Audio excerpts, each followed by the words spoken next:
मैं हूं हिफ्सा इम्तियाज और नाजरीन।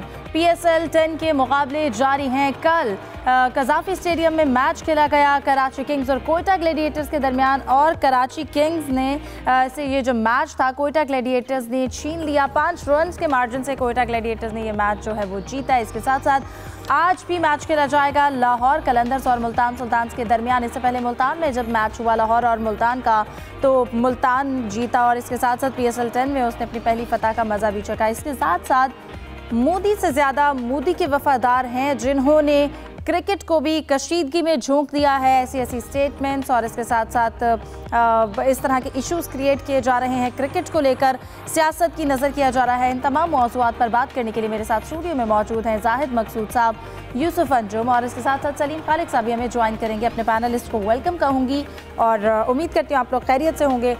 मैं बस जाहिद साहब आपकी जानिब आती हूँ, आगाज़ करती हूँ। जिस तरह से अब ये स्टेटमेंट सामने आ रही है, जो कशीदगी चल रही है इस वक्त पाकिस्तान और इंडिया के दरमियान, ऊपर से फिर खेल को भी इस कशीदगी की नज़र करना, सारव गांगुली की जानिब से जो एक स्टेटमेंट सामने आई है, BCCI ने जिस तरह की जो है वो स्टेटमेंट पास किया, आप क्या कहेंगे इस पर? देखिए, इंतहाई अफसोसनाक है क्योंकि जो वहाँ पर टूरिस्ट मारे गए थे उसका कोई प्रूफ भी नहीं था और जल्दबाजी में भारतीय हुकूमत ने पाकिस्तानी हुकूमत पर इल्ज़ाम लगा दिया। और इससे भी जल्दबाजी दिखाई राजीव शुक्ला ने। उन्होंने सबसे पहले जो BCCI के नायब सदर हैं उन्होंने बयान दाग दिया और पाकिस्तान पर इल्ज़ाम लगा दिया कि हम नहीं खेलेंगे। और हालांकि उन्होंने कहा कि बड़ा डिप्लोमेटिक कहा कि 2 तरफ़ा सीरीज़ नहीं खेलेंगे, जो कि 2012 या 13 में आखिरी बार हुई थी, क्योंकि इंडिया तो इससे पहले यहाँ आता नहीं है। चैम्पियंस ट्रॉफी का हम बार बार जिक्र कर चुके हैं, उसमें जो रोल था BCCI का और भारतीय हुकूमत की शय पर था वो भी सबके सामने है। अफसोसनाक अमर ये है कि अब जो साबिक़ कप्तान है, और ये इंडियन मीडिया ने रिपोर्ट किया है कि सारू गंगुली भी ये कहते हैं कि भारत पाकिस्तान के साथ हर तरह की क्रिकेट के रवाबत ख़त्म कर दिया जाए। दरमियान में इंडियन मीडिया ने यह भी लिखा कि ICC के जितने इवेंट होंगे आइंदा से भारतीय टीम जो है उस ग्रुप में नहीं खेलेगी जिसमें पाकिस्तान होगा।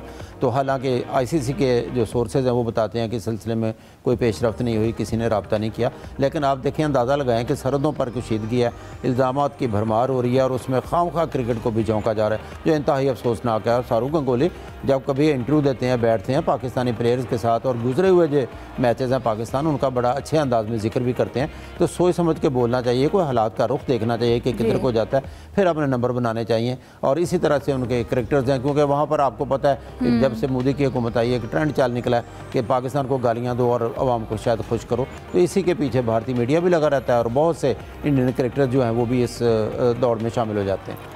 बिल्कुल। सलीम साहब, आपकी जानिब आऊँगी। अब जैसा कि जो भारतीय मीडिया रिपोर्ट कर रहा है, पहले भी 2013 में जैसा कि जिक्र किया कि पाकिस्तान के साथ जो सीरीज़ हुई इंडिया की, उसके बाद बहुत से हमने ऐसे इवेंट्स देखे जिसमें इंडिया की जानिब से हर वक्त इशू क्रिएट किया गया है। और अब भी इस सरहदी कशीदगी में खेल को शामिल करना, फिर ऐसी स्टेटमेंट देना, लेकिन क्योंकि हम इंडिया की हरकतों से बाखूबी वाकिफ़ हैं, तो आपको लगता है कि जो ब्रॉडकास्टर्स के भी मसले हो सकते हैं, इस हवाले से भी पाकिस्तान कोई इक़दामात या पहले से कोई अलर्ट रह सकता है और फिर इंडिया जैसे स्टेप्स ले रहा है, आप उस पर क्या कहेंगे?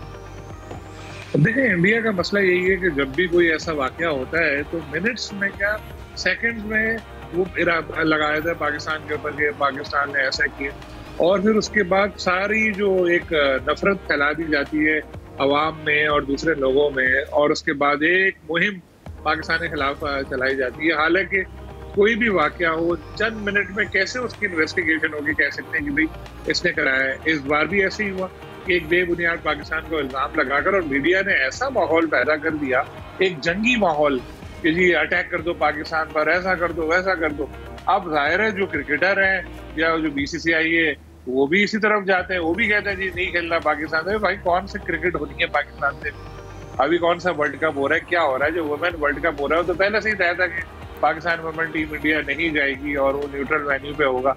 लेकिन सबको अपनी अपनी दुकान चमकानी है, उनको पता है इस वक्त अवामी जज्बात ऐसे हैं। हम लोग यहाँ पाकिस्तान में तो फिर भी मीडिया बहुत कुछ बोल देता है, इंडिया में तो किसी की हिम्मत नहीं कोई बात करने की, और वो सारा मीडिया उनकी गवर्नमेंट के कंट्रोल में है और वो इसी हिसाब से चल रहे होते हैं। कोई पॉजिटिव बात भी कोई कर रहा होता है तो उसको ट्रोलिंग होती है। जैसे एक खातून कोई मैं देख रहा था, उनका इंटरव्यू, उन्होंने कहा कि हमें मकामी लोगों ने आके हेल्प की, हमें बचाया, तो उनको ऑनलाइन ट्रोलिंग शुरू हो गई, उनको लोग बुरा भला कहने लगे। तो वहाँ इस वक्त सारा सिस्टम ही ऐसा है कि जब पाकिस्तान को बुरा भला बोलो और है ना अवाम में अपना एक ऐसा है कि नाम कमाओ या और लोग बोलेंगे कि उनकी हब्बुल वतनी पहचानने का जरिया इस वक्त है एंटी पाकिस्तान स्टेटमेंट। उन्होंने ऐसा एक नफरत का माहौल वहां पर बना दिया गया है। जाहिर है क्रिकेट भी उसकी लपेट में आ रही है। तो PSL में भी जो इंडियन आए हुए थे, जो कैमरामैन या जो दूसरे जो भी थे, टीवी टेलीविजन क्रू थे, तो उनका इशू यही था कि रहना तो उनको इंडिया में ही है, जाना तो वही है। अभी जाके कोई उड़ा दे कि बाकी पाकिस्तान में ये 30 लोग आए हुए, ये लिस्ट है, और इस वाकये के बाद भी वो वापस नहीं आए, तो उनको तो जीना वहां पे हराम होगा। वैसे उनको गद्दार डिक्लेयर कर दिया जाएगा। तो पाकिस्तान ने अच्छा किया अगर उनको वापस भेजा है, और ऐसा कोई काम भी नहीं है कि उनके बगैर ना हो सके। आपको याद होगा शुरू में भी PSL एक दफा हुई थी, तो इसी तरह के इशू हुआ था, फिर पाकिस्तान के ऊपर इल्जाम लगा था। उस वक्त ज्यादा बड़ा मसला था ब्रॉडकास्ट की पाकिस्तान को, उसमें मगर चेंज कर लिया था, कोई ऐसी चीज नहीं। लेकिन ये नफरत के जो बीज बो रहे हैं, ये इंडिया को एक दिन भुगतना पड़ेगा। आप देखें पाकिस्तानी अवाम ने क्या किया उसके बाद, आप उठा के देख लें। पाकिस्तान तो उनकी बातों को संजीदगी से ही नहीं लेते पाकिस्तानी अवाम। मीम्स का एक तूफान आया हुआ है पाकिस्तानियों का, जो अगर आप देखें तो ये फर्क है कि हमारी हुकूमत, हमारे जो लोग हैं, हम लोगों ने फिर भी अपने लोगों को, या हमारे लोग इतने एजुकेटेड, इतना समझते हैं कि इतना ज्यादा आगे नहीं गए नफरत में, एक लिमिट में रखा हुआ है। लेकिन इंडिया को जो चूरन बेच रहे हैं, जो इंडियन गवर्नमेंट है, दूसरे लोग, वो एंटी पाकिस्तानी, तो वो कैसे अपनी इस चीज को करें? तो जाहिर है हर चीज का असर फिर खेलों पर भी आता है, और क्रिकेट तो सबसे ज्यादा सॉफ्ट आते हैं। बिल्कुल यूसुफ, आपके ज़रा क्या बताते हैं, क्योंकि इंडिया में वाकई में ये क्राइटेरिया है कि मोदी के सामने गवर्नमेंट में अगर मकबूल होना है तो जितना पाकिस्तान के ख़िलाफ़ बोलोगे, जितना जहर उगलोगे, उतना जो है आपकी जो मोदी की नज़र में आपकी इज़्ज़त और फिर आपका उतना अच्छा मकाम होगा। इंडिया में तो हमेशा से यही पॉलिसी हमारे सामने आई है। देखें हिफ्ज़ा, ऐसा पहली बार नहीं हुआ। जब भी पाकिस्तान में खुशियाँ आती हैं, कुछ पाकिस्तान तरक्की करता है, तो इंडियन मुखालिफ जज्बात हमेशा सामने आना शुरू हो जाते हैं। इंडियन हुकूमत के साथ इंडियन मीडिया एक झूठ का बाजा बजाना शुरू कर देता है दुनिया भर में कि पाकिस्तान में ये हो गया, ये पाकिस्तान ने कर दिया। सारा झूठ का परंदा होता है, जिसको अपनी कहते हैं कि अपनी हमदर्दियाँ अपने कौम की हासिल करने के लिए उनको सिर्फ ये आग लगी रहती है कि पाकिस्तान कहीं हमसे ज़्यादा तरक्की ना कर ले किसी भी मैदान में, चाहे खेल का मैदान हो, चाहे मईशत का मैदान हो, चाहे कोई भी मैदान हो। तो इस बार भी हमेशा की तरह इंडिया ने फिर वही अपनी जो घटियापन हरकतें वो दिखाना शुरू कर दी हैं। ब्रेक के बाद पहली गेंद में यूसुफ आपकी जानिब आऊंगी। जाने से पहले भी जिक्र कर रहे थे जो इस वक्त पाक भारत कशीदगी है, उसमें अभी PSL का इवेंट चल रहा है और ब्रॉडकास्टर्स को जो जाने का कह दिया है, तो इस हवाले से आपको क्या अपडेट करेंगे? अगर PSL की 2 टीमें प्रोडक्शन की यहाँ पर मौजूद हैं, जिनमें मुल्तान और यहाँ पर कुछ लाहौर में उनके लोग मौजूद हैं, और इसमें ज़्यादातर जो कुछ लोग बरतानिया से हैं, कुछ जिम्बाब्वे से हैं, कुछ जनूबी अफ्रीका, और ज़्यादातर जो हैं वो इंडिया से हैं। तो वीज़ा मनसूखी के बाद हुकूमत की जानब से अब इंडिया को ये बता दिया गया कि वो वतन वापस चले जाएं। तो जो इंडियन है उनमें से जो अक्सरियत है वो आज वतन वापस चली गई, और जो बाकी जो उनके मुतबादिल इंतजाम भी कर लिए गए हैं। कुछ लोगों को बाहर से बुलाया गया ताकि जो PSL के मामला थे वो डिस्टर्ब ना हो, और पाकिस्तान क्रिकेट बोर्ड ये पूरा यकीनी बना रहा है कि इंडियन के जाने के बाद पाकिस्तान क्रिकेट बोर्ड भी उसी तरह PSL की कवरेज है वो जारी रहेगी। उसके लिए जो मेहमानों को बाहर से लोगों को बुलाने का सिलसिला था वो भी आज से शुरू हो चुका है। ठीक है, इसके साथ साथ क्योंकि PSL के मैचेस जारी हैं, तो मैं सलीम साहब आपकी जानिब आऊँगी। कल PSL 10 के लो स्कोरिंग मैच रहा, लेकिन इसके साथ साथ हमने देखा कि कराची और कोयटा का जो मैच है वो फिर भी सनसनीखेज हो गया। मैच तो अच्छा हुआ, लेकिन मैं आपसे ये पूछना चाहूँगा, आपका तो खैर मुझे पता है यूसुफ साहब वादा करके आपको टिकट नहीं देते, बाकी लाहौरी क्यों नहीं आए? इस तरह पूछेगा जाहिद साहब से और यूसुफ साहब से। मैं तो कल बड़ा मायूस हुआ कि बिल्कुल नेशनल स्टेडियम कराची वाला मंजर लग रहा था, ऑलमोस्ट खाली स्टेडियम था। हालांकि लाहौर में तो ऐसा लगता था कि लोग आएंगे। यार मैच लो स्कोरिंग हुआ, और जिस तरह हारी कराची की टीम, उस पर जो वार्नर का गुस्सा था वो बनता भी था। मैंने प्रेस कॉन्फ्रेंस अटेंड तो नहीं की, लेकिन मैंने जो स्टोरी पढ़ी, जिस तरह उन्होंने अपनी टीम को कहा कि तुमने पता दूसरे को पेश कर दिया, और आफ्टर मैच जो हुई थी प्रेस कॉन्फ्रेंस में भी काफी गुस्से में नजर आए थे। वाकई मैच ऐसे ही था कि लग यही रहा था कि कराची किंग्स की टीम आसानी से जीत जाएगी, लेकिन बाद में कोयटा जीती, तो उसमें गुस्सा उनका बनता था। लो स्कोरिंग मैच था, लेकिन आखिर में अच्छा हो गया। और जैसे आपने बताया था वक्त कम है, तो मैं बाबर और रिजवान की तरह बॉल जाया नहीं करूंगा। जाहिद साहब को और यूसुफ को भी मौका मिलना चाहिए।